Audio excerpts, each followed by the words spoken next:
रामगिरी पिपरडा स्थित जीवन ज्योति उच्च माध्यमिक विद्यालय में Bharat petroleum corporation limited BPCL द्वारा चित्रकला प्रतियोगिता सक्षम रो आयोजन किया गयो। संस्था प्रधान कपिल जी पालीवाल बतायो कि सक्षम रो आयोजन करावारो मुख्य उद्देश्य पर्यावरण संरक्षण, प्रदूषण री रोकथाम और वायु और जल बचाव और संरक्षण और ईंधन बचाव और मितव्ययता पे आधारित हो। और बीपीसीएल प्रबंधक राजवीर सिंह जी सभी विद्यार्थियों ने महत्वपूर्ण विषय पे आधारित कंपटीशन में भाग लेवा लिए और बनारो मनोबल बढ़ावा लिए टिप्स दीदा।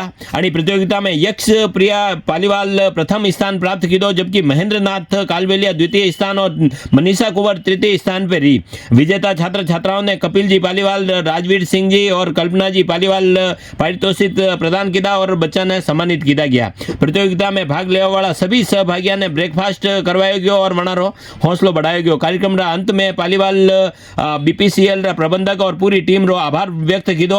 आणि कंपटीशन में संस्था मैनेजर कपिल जी पालीवाल, बीपीसीएल रा मैनेजर राजवीर सिंह जी, व्याख्याता कल्पना जी पालीवाल, सुमित जी पालीवाल, लक्ष्मी जी लोहार, लक्षिता जी श्रीमालिक, कमला कुंवर जी और तारा राणा, पिंकी राव सहित सभी प्रतिभागी बड़ी संख्या में उपस्थित था।